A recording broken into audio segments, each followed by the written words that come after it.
Shalom adik-adik yang ada di rumah. Gimana kabarnya hari ini? Pasti semuanya dalam keadaan yang luar biasa. Sebelum kita mulai ibadah sekolah minggu kita pada pagi hari ini, kita akan berdoa terlebih dahulu. Kita lipat tangan, tutup mata. Selamat pagi ya Tuhan, terima kasih atas penyertaan-Mu karena Engkau masih mengizinkan kami ya Tuhan untuk mengikuti ibadah sekolah minggu pada pagi hari ini ya Bapa. Jikalau sebentar kami akan memulai ibadah kami, Engkau tolong berkati mulai awal, pertengahan sampai pada akhirnya nanti. Ibadah ini kami serahkan dalam tangan-Mu, hanya dalam nama-Mu kami sudah berdoa, haleluya, amin. Kita akan nyanyikan pujian, selamat pagi Tuhan.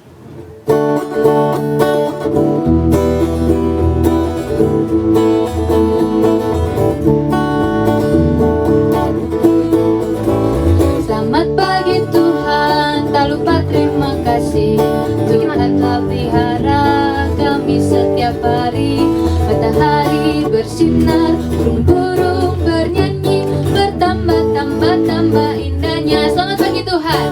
Selamat pagi Tuhan, tak lupa terima kasih. Tuhan telah pelihara kami setiap hari. Matahari bersinar, burung-burung bernyanyi, bertambah-tambah indahnya. Sekali lagi. Selamat pagi Tuhan, tak lupa terima kasih. Tuhan telah pelihara kami setiap hari. Matahari bersinar, burung-burung bernyanyi, bertambah-tambah indahnya. Hari ini harinya Tuhan, harinya Tuhan. Mari kita bersukaria, bersukaria.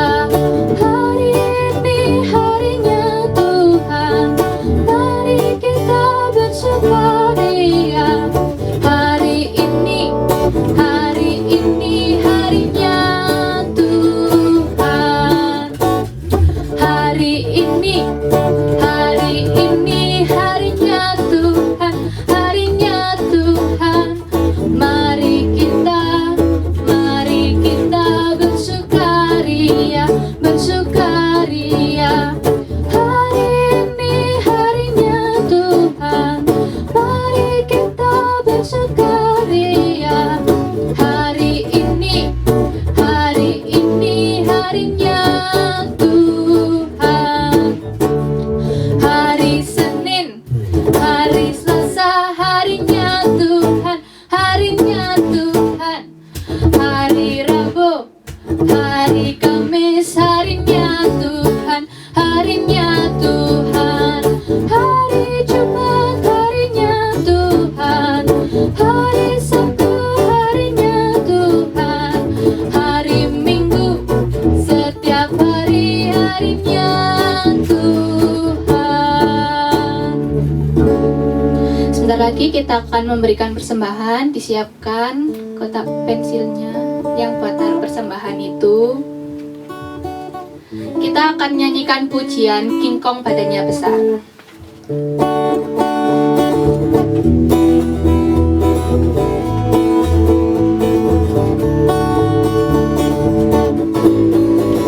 King Kong badannya besar, tapi aneh kakinya pendek. Lebih aneh binatang bebek, lehernya panjang, kakinya pendek. King Kong badannya besar,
tiba saatnya kita akan mendengarkan sebagian dari kebenaran firman Tuhan.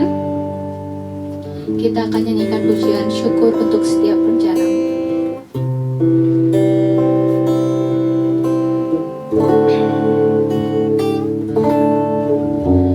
Syukur untuk setiap rencanamu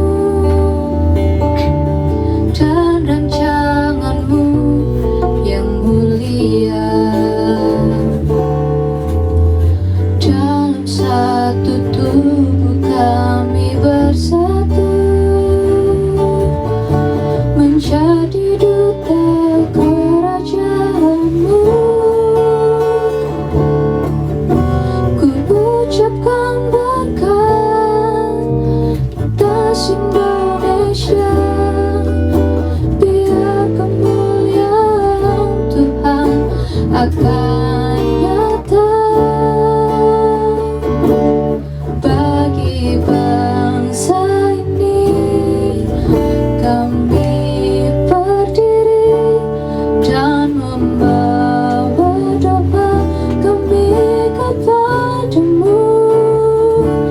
Sesuatu yang besar pasti terjadi dan mengubahkan negeri kami.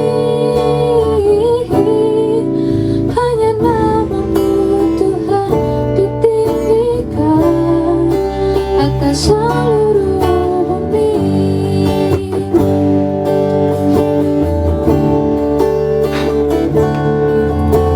Syukur untuk setiap rencanamu dan rancanganmu yang mulia. Dalam satu tubuh kami bersatu menjadi duta kerajaanmu. Ku ucapkan berkat atas Indonesia, biar kemuliaan Tuhan akan nyata bagi bangsa ini. Kami berdiri dan membawa doa kami kepadamu. Sesuatu yang besar pasti terjadi dan mengubahkan negeri kami. Hanya namamu Tuhan ditinggikan atas seluruh bumi.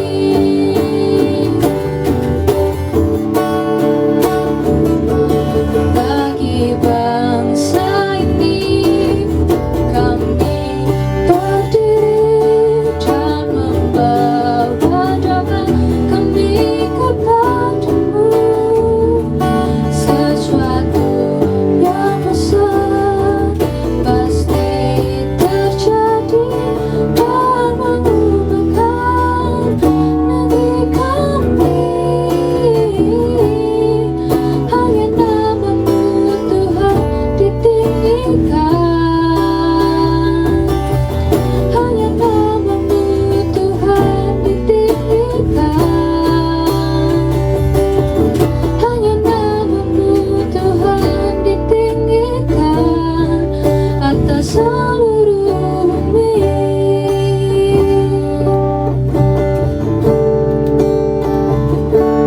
Kita lipat tangan, kita tutup mata, mari kita berdoa. Ya Bapa, terima kasih karena Engkau telah menyertai pada pujian kami ya Bapa. Sebentar lagi kami akan mendengarkan sebagian kebenaran dari firman-Mu. Engkau tolong buka hati kami, telinga kami ya Bapa, supaya kami bisa mendengar setiap firman-Mu dan menerapkan dalam kehidupan kami sehari-hari. Terima kasih Tuhan, terima kasih Yesus. Urapi kami ya Bapa.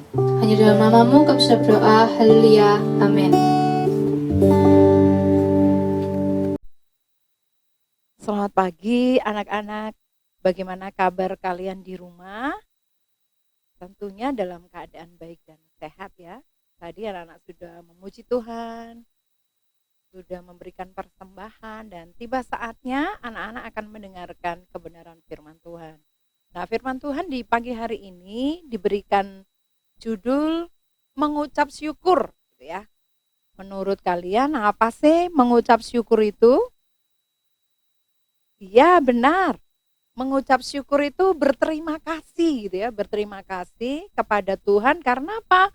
Ada sesuatu yang telah Tuhan buat atas kehidupan kita, sehingga kita boleh mengucapkan syukur. Nah, pagi hari ini kita juga akan belajar tentang Raja Daud. Yang disampaikan oleh Bu Wiwi ini adalah dari Mazmur 138 ya anak-anak. Mazmur 138. Tapi sebelum nanti Bu Wiwi sampaikan di Mazmur 138, Bu Wiwi ingin sampaikan apa sih latar belakang sehingga Daud itu menulis Mazmur di 138. Nah, seperti itu ya. Nah, pada saat Daud pertama ditabiskan menjadi raja, dia itu ditabiskan di Israel ya. Dia ditempatkan di Hebron, seperti itu ya, di Hebron. Nah, pada saat dia ditabiskan menjadi raja, rupanya anak-anak orang Filistin ini mulai tidak suka kepada Daud. Sebelumnya orang Filistin itu pada saat Daud belum menjadi seorang raja, dia rasanya aman-aman saja ya, dia aman-aman saja. Nanti dia bisa bersekutu dengan Daud. Nah, dikatakan seperti itu ya. Tetapi setelah Daud ditabiskan menjadi seorang raja, orang Filistin ini pada takut. Anak-anak masih ingat ya? Pada saat Daud mengalahkan Goliat yang badannya tinggi sekali hanya dengan batu kali dan umban, karena kuasa Tuhan Daud bisa merobohkan Goliat itu sehingga Goliat menjadi terkalahkan. Nah, di pagi hari ini juga yang melatar belakangi Mazmur 138 adalah 2 Samuel 5 ayat yang ke-17 sampai ayat yang ke-25. Di situ menceritakan bahwa orang Filistin ini sedang kumpul di sebuah daerah namanya Baal Perasim, gitu ya. Baal Perasim. Di tempat itu, anak-anak, di tempat itu orang Filistin berkumpul banyak. Terus Baal Perasim ini selain sebuah tempat, ini adalah satu dewa daripada orang Filistin itu sendiri ya. Dia sebetulnya meniru gitu ya, meniru kebiasaan daripada bangsa Israel setiap kali berperang itu membawa tabut perjanjian seperti itu. Nah, orang Filistin ini bawa Baal Perasimnya. Pada saat orang Filistin ini mau menyerbu Daud, kerajaannya ini, Daud ini adalah kali pertama peperangan yang dilakukan oleh Daud setelah dia jadi raja loh ya. Kalau melawan Goliat itu kan dia belum jadi raja, tapi setelah dia jadi raja, ini adalah peperangan pertama yang dilakukan oleh Daud, seperti itu. Nah, pada saat orang Filistin ini pada kumpul di Baal Perasim itu, Daud tidak menggunakan kekuatannya sendiri ya. Dia tidak menggunakan kekuatannya sendiri. Dia datang kepada Tuhan, dia berdoa, terus dia bertanya, Tuhan, apa yang harus saya lakukan? Apakah saya harus maju? Apakah saya harus mundur? Apakah nanti tentara Filistin itu akan engkau berikan kepadaku? Nah, Daud tanyanya seperti itu kepada Tuhan. Terus Tuhan katakan, wes Daud, kamu maju saja, gitu ya. Nah, setelah itu anak-anak Daud membawa semua tentaranya, dia katakan, maju kita menyerang Raja Filistin. Benar ya, pada saat tentara Filistin itu menyerang, ini Daud bersama orang-orangnya pada maju gitu ya.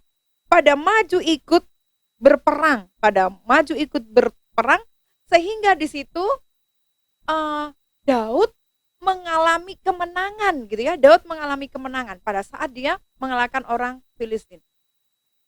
Daud sebetulnya dia adalah orang yang sudah berpengalaman pada saat dia berperang. Dia memiliki satu strategi yang tepat untuk mengalahkan musuh, dia tahu. Tetapi Daud bukan orang yang saenake wis sak karepku wis. Tidak seperti itu anak-anak. Tetapi dia selalu bertanya kepada Tuhan terlebih dahulu. Kira-kira strateginya apa ya yang akan Tuhan berikan. Seperti itu sehingga Daud pun melakukan hal seperti itu. Sehingga Daud pada saat dia boleh mengalahkan orang Filistin itu, Baal Perasim, kata Baal Perasim ini dikatakan Tuhan telah menerobos musuhku di depan seperti air menerobos. Jadi yang dimaksudkan kata-kata ini adalah Tuhan itu sebagai pendobrak. Tuhan itu yang memporak-porandakan gitu ya. Tuhan itu yang mengacaukan orang Filistin seperti air menerobos bukit gitu ya. Air menerobos bukit, kalau anak-anak bayangkan itu ya. Ini ada bukit, terus air keluar dari bukit itu, orang-orang yang ada di sekitarnya mungkin dia akan kelabakan gitu ya. Apalagi ini yang menggerakkan Tuhan gitu ya. Sehingga Tuhan Daud katakan Tuhan itu menolong aku untuk mengalahkan Filistin seperti Tuhan meneroboskan air gitu ya, meneroboskan air itu sehingga orang Filistin boleh dikocar-kacirkan, boleh dikacaukan sehingga orang Filistin ini kalah. Dan pada saat orang Filistin itu lari ya, orang Israel ini maju untuk mengejar sehingga semua orang Filistin ini mengalami kekalahan yang luar biasa. Mengalami kekalahan yang luar biasa. Terus yang kedua anak-anak, setelah Daud mengalami satu kemenangan, orang Filistin ini enggak jerah gitu ya. Kok enak gitu ya, kok enak. Akhirnya apa yang dilakukan oleh orang Filistin ini lagi? Orang Filistin mengumpulkan lebih banyak tentara gitu ya. Dia mengumpulkan lebih banyak tentara, terus dia kumpul di Refaim. Nah, dia kumpul di Refaim. Ingin lagi menggempur ya, menggempur supaya apa? Israel atau Hebron ini dikuasai oleh orang Filistin. Seperti itu ya. Terus orang Filistin berpikir gini, kalau Daud dulu itu strateginya perang, dia maju menyerang kita. Terus dia ikuti. Sebetulnya orang Filistin ingin mengikuti apa yang dimau Daud. Tetapi kita perlu ingat bahwa Daud bukan orang yang gegabah. Dia bukan orang yang sombong karena dia mendapatkan satu kemenangan, terus dia tinggalkan Tuhan. Tidak. Dia tetap bertanya dulu kepada Tuhan. Dia lagi tanya kepada Tuhan, Tuhan, apa yang harus aku lakukan untuk mengalahkan orang Filistin ini? Dia bertanya kedua kali ya. Yang pertama tadi dijawab oleh Tuhan, maju, gitu ya.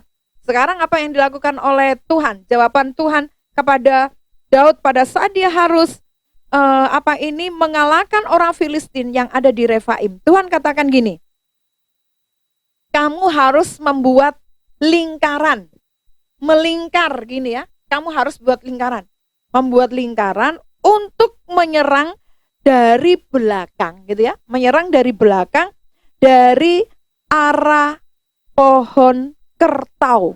Tadi Bu Wi sempat buka kertau itu pohonnya apa gitu ya. Rupanya pohon kertau ini sebetulnya bukan pohon yang terlalu besar begitu ya, bukan pohon terlalu besar. Dia memiliki buah yang bulat-bulat seperti itu. Nah, Tuhan katakan gini, nanti kamu perhatikan. Jadi bangsa Israel ini, orang-orangnya Daud disuruh melingkar gini ya, membuat lingkar. Terus kamu menyerangnya, kamu perhatikan itu. Pohon kertau itu. Jadi pohon kertau itu seperti semak-semak gitu ya. Anak-anak semak-semak gitu, tinggi. Seperti itu, semak-semak itu tinggi. Terus dikatakan gini, nanti kamu lihat ke depan itu. Tandanya, nanti kamu lihat ke depan itu baru kamu serang dia. Tapi kamu buat lingkaran ya, melingkari gitu ya. Jadi Refaim itu dilingkari, orang Filistin itu ada dilingkari gitu. Daud memimpin rakyatnya seperti itu. Nah, terus Tuhan katakan gini, nanti kalau kamu dengar derap, dengar derap ya, dengar derap, itu berarti kamu harus menyerang. Anak-anak, kira-kira apa yang dimau Tuhan gitu ya atas peperangan yang dilakukan oleh Daud untuk yang kedua kali ini? Daud disuruh melingkar, terus dia bilang gini, nanti kalau kamu dengar derap, loh, bangsa Israel ini kan kalau derap itu berarti ada banyak kuda ya, ada banyak kuda yang akan menolong dia seperti itu. Tetapi Tuhan katakan gini, kamu harus lihat ke depan itu. Dari arahnya pohon kertau tadi ya, semak-semak kertau itu. Rupanya anak-anak, Tuhan kirimkan malaikatnya gitu ya. Tuhan kirimkan malaikatnya kepada Daud. Pada saat berperang itu Tuhan kasih tanda. Ada suara derap gitu ya. Ada suara derap yang sangat kencang dan akhirnya Daud menyerbu, mengelilingi gitu ya. Mengelilingi tentara Filistin. Dan di saat itulah orang Filistin menjadi gegabah gitu ya, menjadi gegabah. Dia kaget. Harusnya itu kalau perang berhadapan muka dengan muka, karena kemarin itu Daud menyerang dari depan gini ya. Lah ini ternyata dari belakang, kan susah ya. Berarti apa? Dikelilingi loh ya, dibuat lingkaran. Berarti apa? Orang Filistin ini dilingkari, diputeri dan ya, anak-anak, akhirnya Daud mengalami kemenangan gitu ya. Dia tidak gegabah mengikuti strategi perang sendiri, tetapi dia mengikuti apa yang menjadi aturan Tuhan ya, sehingga dia mengalami satu kemenangan. Mereka bersorak-sorai dan dia membawa gitu ya, dia membawa Baal tadi ya, dibawa, maksudnya itu bukan untuk disembah ya, tetapi dia ingin tunjukkan bahwa Tuhanlah yang mengalahkan gitu ya, Tuhanlah yang mengalahkan dan Tuhan saja yang memberikan kemenangan atas kehidupan daripada bangsa Israel. Nah, dalam kehidupan kita sehari-hari, anak-anak, tentunya anak-anak juga akan mengalami persoalan, mengalami pergumulan seperti Raja Daud. Raja Daud ini persoalannya besar loh ya, keamanan bangsa dan negaranya gitu loh. Anak-anak juga mungkin di dalam keluarga ada saudara kita, ibu, kakak, ayah yang mengalami sakit. Nah, itu juga persoalan.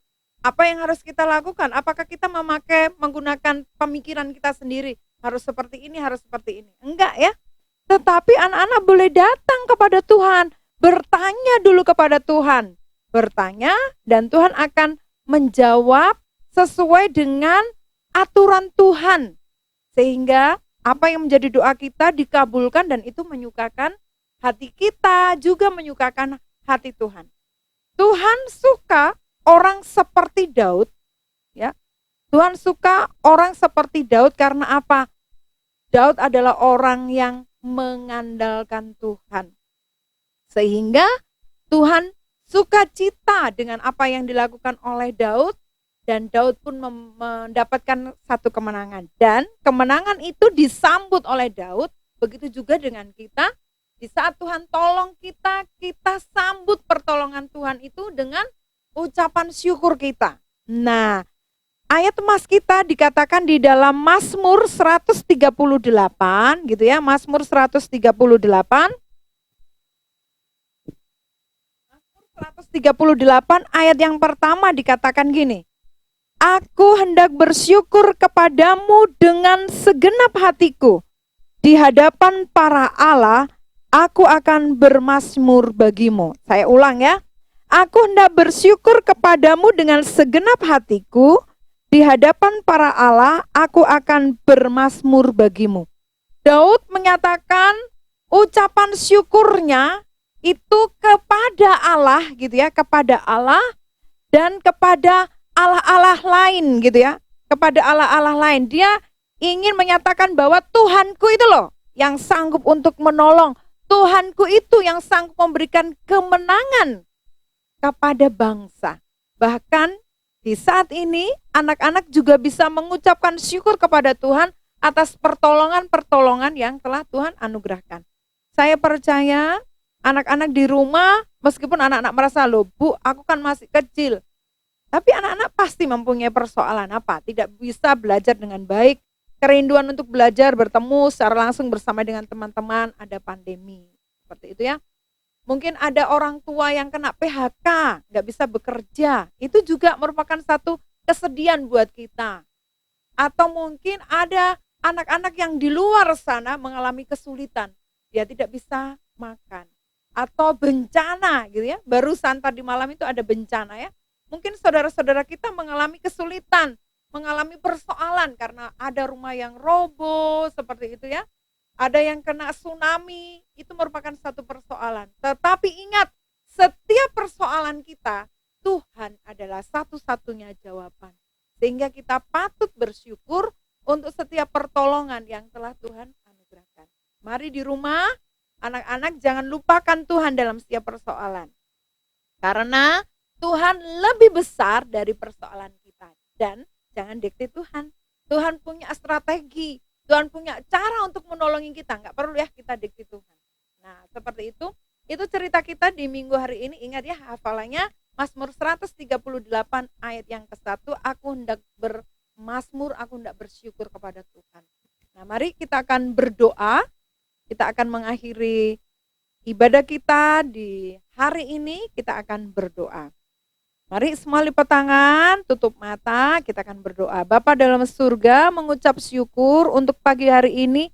Tuhan telah menolong dan memberkati anak-anak melalui kebenaran firman Tuhan. Di mana Tuhan mengajari mengucapkan syukur dan tidak mengandalkan kepintaran kami sendiri. Mengandalkan kekuatan kami sendiri, tetapi mengandalkan Tuhan. Seperti halnya Daud. Pada saat dia berperang, dia tidak mengandalkan kekuatan kepintarannya, tapi dia terlebih bertanya dulu kepada Tuhan, sehingga Tuhan memberikan kemenangan. Terima kasih Tuhan, Engkau tolong anak-anak di saat ini dengan setiap persoalan pergumulan, baik dalam sekolah. Kiranya Tuhan tetap menganugerahkan kepintaran, menganugerahkan kesehatan, menganugerahkan kekuatan, dan menjauhkan dari segala macam penyakit, secara khusus virus corona yang ada. Engkau akan melindungi anak-anak, memberkati kedua orang tua dengan kesehatan, dengan pekerjaan, bahkan dengan umur panjang, sehingga mereka boleh melihat dan menikmati keberhasilan daripada anak-anak. Kami juga tetap berdoa untuk gereja kami, kiranya Tuhan juga akan memberkati gereja kami. Pak Harun sebagai gembala sidang, kiranya Tuhan akan mengaruniakan hikmat buat hamba-Mu. Terima kasih Tuhan, kami juga berdoa untuk guru-guru sekolah minggu. Kiranya guru-guru tetap setia dan taat mengikuti apa yang menjadi mau Tuhan. Berdoa untuk bangsa dan negara kami. Kiranya Tuhan juga akan menolong bangsa kami, setiap pemimpin yang ada, untuk senantiasa mengandalkan Tuhan dalam hidupnya. Sehingga keputusan-keputusan yang ada boleh sesuai kehendak Tuhan dan mendatangkan berkat. Engkau berkati kota Malang secara khusus. Jagai, lindungi, jauhkan dari segala celaka Tuhan. Sehingga kota kami boleh menjadi kota berkat bagi setiap orang yang mengunjunginya. Terima kasih Tuhan, ini yang menjadi doa kami, dan kami percaya Tuhan Kau yang ada di tengah kami, sehingga Engkau akan memberkati anak-anak. Kiranya berkat yang datang dari Allah Bapa, pencipta langit dan bumi, dari Yesus Kristus yang telah menebus kami, dan persekutuan Roh Kudus menghibur, memberikan satu pengharapan, mengarahkan segala kebenaran dalam hidup kami. Dalam nama Yesus kami sudah berdoa dan mengucapkan syukur. Haleluya. Amin.